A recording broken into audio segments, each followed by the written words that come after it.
Welcome back to Questions for Corbett, ladies and gentlemen. I'm James Corbett of CorbettReport.com, and this week on the D program, we have a very simple and straightforward question coming from a listener named John, who writes, why, when I search for Terence Yakey on Wikipedia, does the search yield no results? Is it possible that Wikipedia is also part of the problem? Thank you for the question, John.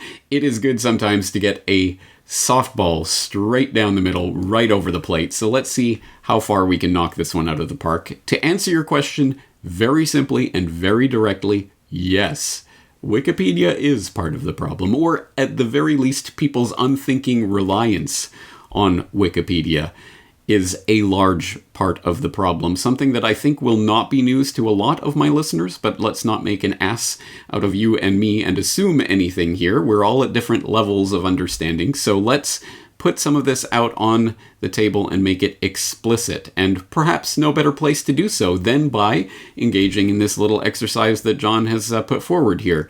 Go to Wikipedia, type in Terence Yakey, make sure you spell it correctly, and you will note, yes, no, there is no Wikipedia entry for a Terence Yakey. Do you mean Terence Yeager? No, I mean Terence Yakey. You know, the cop that was involved in the rescue operation at the OKC bombing site and was decorated for his heroism that day, and who intimated he had information that would blow the lid off of the official story of the OKC bombing and ended up dying in, well, beyond suspicious circumstances. If you don't know that story, I would suggest you not type Terence Yakey into the Wikipedia search bar, but go to CorbettReport.com and type in Terence Yakey, and you'll find episode 140 of the Corbett Report on Requiem for the Suicided Terence Yakey.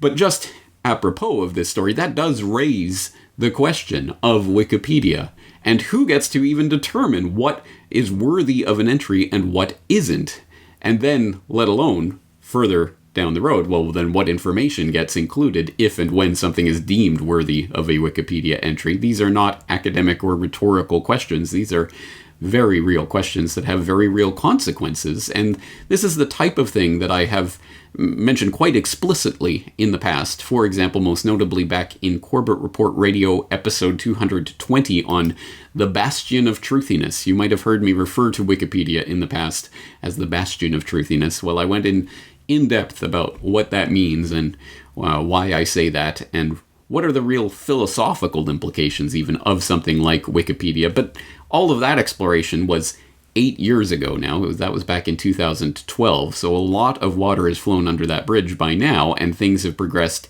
even further. I do suggest that you go back and listen or re-listen to Corbett Report Radio 220, but we need to collect more information on the Wikipedia phenomenon as it's played out over the past 8 years, because as I mentioned last year in my video on We Need to Talk About Search, in the future we are not going to have the desktop computer devices that we have today in order to control what it is that we're searching and how we come across information. It's all going to be these devices that are listening to what we're saying and will search Wikipedia for the answer to what happened on 9/11 or any other sort of controversial thing. They will give you the one Wikipedia answer for what happened.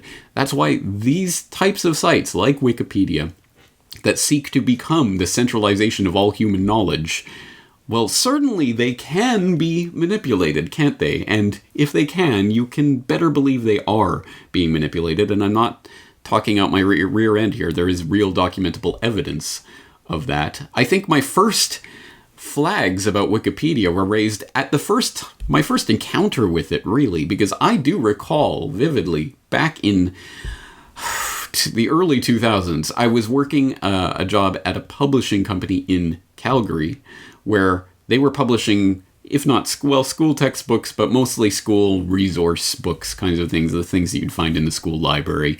And as part of one of my duties there for the few months that I was working there before I quit, because my boss was absolutely crazy, but one of my jobs was as a fact checker, because everything that went in every one of the books had to have at least, I think it was 3 sources to verify each and every one of the facts that were cited in the book. And acceptable sources included at that time things like Encarta. Yes, we had Encarta on the old CD-ROM, and it was useless and horrible, and it was a terrible tool, but It was one of the acceptable sources. But I did notice at that time, it was early 2000s, and I remember vividly, I would search for various things, topics, dates, names, events on Google, of course, because what else do you search? This was well before the Corbett Report, well before I got into any of this conspiratorial research. And I remember every time I would search for almost anything, the very first link that Google would provide would be a Wikipedia link. And this was, it really went from me not having ever seen or heard of Wikipedia to it being the number one result on everything I was searching at the flip of a switch. And even in my pre-Corbett Report mindset, I wasn't particularly conspiratorial, I wasn't thinking along these lines, but even at that time, it immediately triggered some sort of flag for me. How does that happen unless this site is being promoted in some way? And why would it be promoted? Well, precisely because it has been set up to be this central trough of information which everyone will go through, and everyone, of course, sees Wikipedia as one of the first search results on almost anything that you search. So, what specifically can we say about Wikipedia and what it has been involved with, what it has done over the years? Well, a very informative article that was recently reposted onto offguardian.org from the Swiss Propaganda Research website is Wikipedia a disinformation operation, ? Which has a lot of information, background information, and links to problematic information when it comes to Wikipedia's how Wikipedia functions and who is really using it. For example, we can point to this 2007 article from Rothschild Reuters, CIA, FBI computers used for Wikipedia edits. You don't say. Or The Atlantic, back in 2015, was reporting on the covert world of people trying to edit Wikipedia for pay, talking about some of the corporatocracy's use of editing of Wikipedia for their own gains. There's stories like, I hope people follow the blog of Craig Murray, of course, the former British ambassador to Uzbekistan, who's done great work on a number of subjects over the years. I've cited him, for example, in his work on the Skripal affair. And he has an incredibly interesting series of posts on the Philip Cross affair, referring to one Wikipedia editor who has made over 30 edits per day, 7 days a week, without a single day off in, I think, 5 consecutive years of editing. Every single day, 7 days a week, over the course of 8 or so hours per day, every single day for 5 years. It's more than a full-time job that this Philip Cross pseudonym has been used to edit thousands upon thousands of Wikipedia entries. It's absolutely insane. And the more that you go into this Philip Cross pseudonym and its connections, it's quite the rabbit hole. So I will throw the links into Craig Murray's work on that. Another thing that the Swiss Propaganda Research website has pointed out, ruling in German Wikipedia trial, where they found that a Wikipedia author that is particularly prolific in German Wikipedia, one of the most prolific German Wikipedia editors, under the pseudonym of Felix, turned out to be a former functionary of the pro-Israel wing of the German Left Party and a former foreign member of the Israeli army with special insignia of the U.S. Army and other armed forces.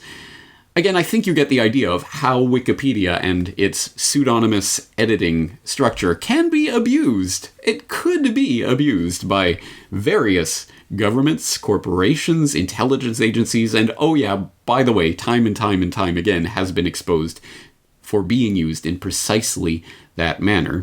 So that is one aspect of this operation and why you should not simply blindly trust whatever Wikipedia is saying about any given subject. And as I say, it is certainly interesting that Wikipedia has obviously been pushed as the source, the definitive source for information about any number of given subjects. One example of which, actually, also recently coming up in Off Guardian, was a look at the Spanish flu death rate numbers, which have been edited in the course of this coronavirus panic. They have been edited to reflect a dramatic drop in the estimate of the death rate from the 1918 Spanish flu. Why is that suddenly being edited down. There's an interesting post up on Off Guardian that I'll link to, Wikipedia slashes Spanish flu death rate, which goes into great detail about that and its consequences, but again gives you another example of how Wikipedia and controlling the Wikipedia version of history is becoming, to a certain extent, like working at the Ministry of Truth in Orwell's 1984, and having real control over people's perception of the world, which manifests as real control over the world itself. If you control the way people see and understand history and what they believe, then you control them at a very deep level. Some very important thoughts that this raises. And this is not, of course, to say that Wikipedia cannot be used as a tool for research. I do use Wikipedia as a tool for research at times, but of course it's not simply to read what it says in Wikipedia and then blindly believe it. No, of course not. It can be useful at times, at the very least, on controversial areas, at the very least, to get references for specific things that are being touted in the official narrative so that you can see where they derive from and better pick them apart. That can be useful as well. So I would never, ever suggest using Wikipedia articles as evidence of anything, but going down to the reference section and finding the original references for things can be useful. But we always have to be aware, and it's difficult because as human beings, we are only aware of what is in front of us, what we are being shown. But what are we not being shown? Things like Terence Yakey. What does that tell us about the world that Wikipedia wants us to see and doesn't want us to see? So, long way of answering, but very specifically, yes, Wikipedia is part of the problem, and I hope my audience has a better understanding of that than most, but if not, please do check into the links and references I'm providing. Let me also use this as an opportunity to call on the members of the Corbett Report community to participate in an open source investigation, because I know over the years and years and years that I've been doing this, I've seen dozens and dozens of stories along the lines of this. The CIA and FBI caught editing their own Wikipedia entries and things like that. There's been so many different stories like that. If you happen to know of a specific example of that, please do log into CorbettReport.com. Leave that in the comment section. Perhaps we can collect this and make it into an article or a podcast and really synthesize this material in a more thoroughgoing manner. But at the very least, I hope this broaches the topic in a way that answers your question, John. Thank you for that question. I'm looking forward to answering another question next week. In the meantime, of course, a lot of information coming out through the CorbettReport.com website on a daily basis. I hope you'll be there to join me for it. James Corbett, CorbettReport.com.